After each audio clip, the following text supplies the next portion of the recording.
Las cartas de Primera, Segunda y Tercera de Juan. Primera de Juan es en realidad una carta anónima, pero Segunda y Tercera de Juan fueron escritas por alguien llamado el Anciano. Ahora, el lenguaje y el estilo de estas tres obras son idénticos entre ellos y al Evangelio de Juan, así que la mayoría de las personas piensan que todas vinieron del discípulo al que Jesús amaba. Ese podría ser Juan, el hijo de Zebedeo, uno de los 12 apóstoles, o podría ser otro Juan que estaba entre los primeros discípulos de Jesús, conocido como Juan el Anciano. Sea el Juan que fuera, él estaba ahora en su vejez y supervisando una red de comunidades de iglesias en casas que probablemente estaban alrededor de la antigua ciudad de Éfeso. Ahora, por las pistas dentro del Evangelio y de estas cartas, parece que estas comunidades estaban formadas en su mayoría por judíos seguidores de Jesús, quienes habían recientemente pasado una crisis que motivó a Juan a escribir estas cartas. Él menciona que un grupo de personas se han separado de estas iglesias. Estos ya no reconocen a Jesús como el Mesías de Israel o como el Hijo de Dios, y están levantando hostilidad entre aquellos que permanecieron fieles en las iglesias. De hecho, Segunda y Tercera de Juan abordan claramente este conflicto. Segunda de Juan es una advertencia a una iglesia en una casa en específico. Habían personas que negaban a Jesús. Juan las llama engañadoras y probablemente vendrían buscando validación o apoyo, y la comunidad de esta iglesia no debe ofrecérselos. Tercera de Juan está escrita a un miembro de una de esas iglesias en casas, un hombre llamado Gayo, y el anciano le pide que reciba a misioneros legítimos que llegarán pronto.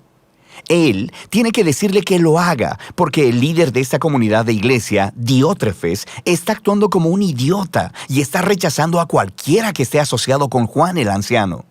Y así, estas cartas nos dan un panorama de la tensión y el conflicto a los que Juan se enfrentaba en estas iglesias. Y Primera de Juan fue escrita como una respuesta a todo esto, una especie de control de daños. El anciano asegura que Dios está todavía con aquellos que aún creen en Jesús el Mesías, mientras ellos permanezcan en la verdad. Así que todo esto nos ayuda a entender lo especial de Primera de Juan, que en realidad no es una carta propiamente dicha. Se lee más como un sermón poético enviado a estas iglesias. Juan dice que él no está comunicando información nueva. De hecho, casi todas las ideas y palabras clave en Primera de Juan surgen de las enseñanzas de Jesús en el Evangelio de Juan. Así que el objetivo de Juan es recordar y persuadir a estos cristianos para que permanezcan firmes en lo que ya dicen creer. Las cualidades poéticas del sermón de Juan son realmente geniales. Él no desarrolla sus ideas de manera lineal o lógica. Más bien, él usa una técnica de retórica antigua muy conocida llamada amplificación. De manera que Juan tiene solo unas pocas ideas centrales que quiere comunicar acerca de la vida, la verdad y el amor. Él va a darle vueltas a estas ideas de manera repetida, ofreciendo un énfasis o ángulo ligeramente diferente. Él usa mucho la hipérbole y los contrastes marcados con imágenes simples de luz y oscuridad, amor y odio, bien y mal. Pero no te dejes engañar por la simplicidad de Primera de Juan. Esta obra es muy profunda. Primera de Juan tiene una clara introducción y una clara conclusión, y los ciclos del sermón en medio de ambas no siguen ningún diseño literario rígido. Pero parece haber dos secciones grandes. Cada una está marcada por la frase «Este es el mensaje».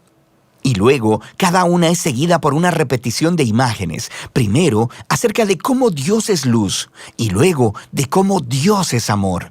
Y todas las ideas en estas dos partes fluyen y regresan de nuevo a estas dos ideas centrales. La introducción es muy similar al prólogo del Evangelio de Juan. Tiene ecos de Génesis 1 y Proverbios 8. Juan habla de la palabra de vida que estaba con Dios en el principio. Para Juan, la palabra Dios se refiere a tanto el Padre como el Hijo, quienes trajeron vida al mundo. Así que aquellos que vieron y escucharon y tocaron al Hijo son llamados nosotros. Juan se está refiriendo a él mismo y a los apóstoles, quienes fueron testigos oculares de Jesús. Así que ahora nosotros tenemos un mensaje para ustedes, la siguiente generación de seguidores de Jesús.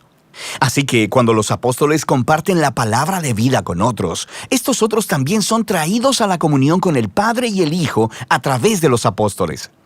La palabra comunión aquí es koinonía en griego, que significa participación o compartir.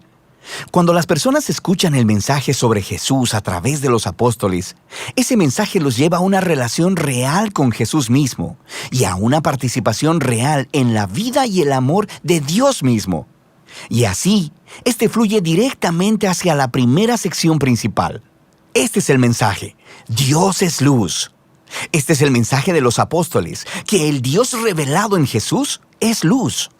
Así que, si las personas quieren participar en la vida misma de Dios a través de Jesús, deben seguir caminando en la luz, y esta es una imagen realmente genial. Pero, ¿qué significa? Para Juan, significa guardar los mandamientos de Jesús. Y eso es difícil. Así que cuando fallas, la muerte expiatoria de Jesús cubrirá tus pecados, y entonces eres llamado una vez más a levantarte y a obedecer las enseñanzas de Jesús. Pero, ¿cuál de sus enseñanzas? Juan les recuerda a las iglesias el viejo pero también nuevo mandamiento que se les dio a los discípulos en la última cena: que se amen los unos a los otros como Él los amó. Hacer esto es caminar en la luz.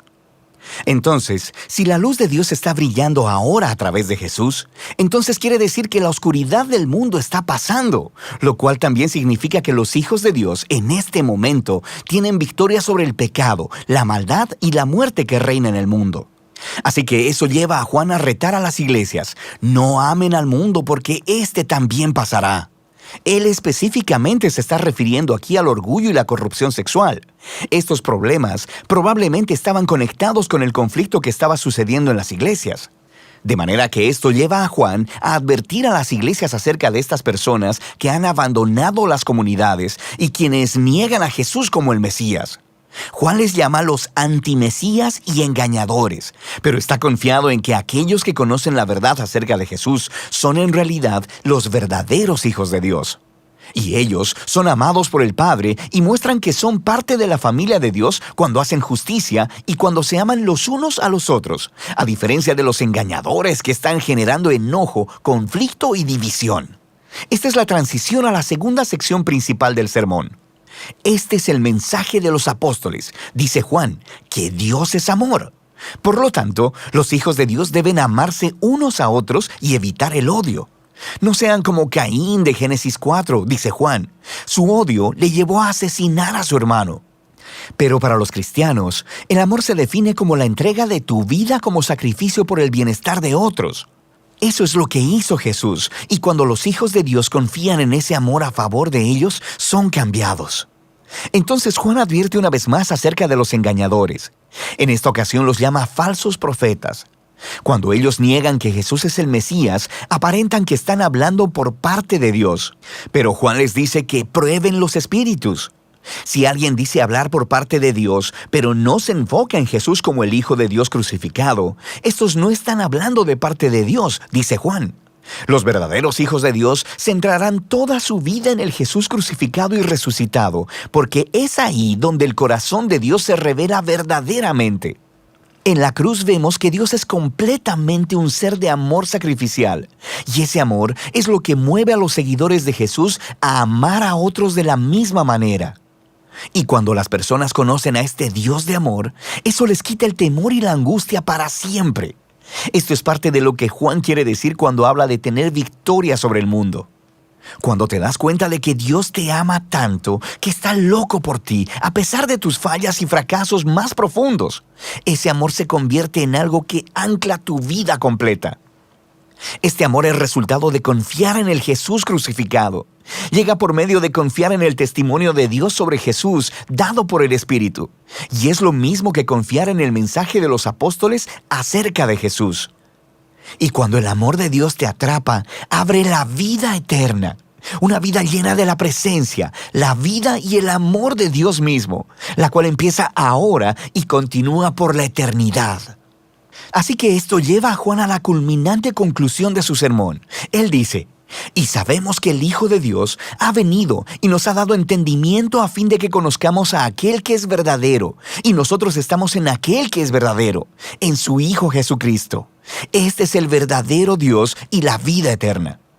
Ahora, si tu cabeza está dando vueltas después de escuchar esta oración y te estás preguntando: espera, ¿quién es aquel que es el verdadero? ¿Quién es el que da la vida verdadera? ¿Es Jesús o es Dios? Y la respuesta de Juan es, por supuesto que sí. Juan no conoce ningún Dios aparte de Jesús, y cuando él y los otros apóstoles encontraron a Jesús, descubrieron que el Dios que nos ama tanto ha elegido no existir sin nosotros, a pesar de nuestros fracasos. Y este Dios es tan sorprendente y tan inesperado que las palabras finales de Juan son que nos mantengamos alejados de los ídolos. Esto es, que resistamos la tentación de rehacer este sorprendente Dios a nuestra imagen. Conocer a Jesús es conocer al Dios del amor creador y centrado en el otro. Este, dice Juan, es el único Dios verdadero. Y de eso se tratan las cartas de Juan.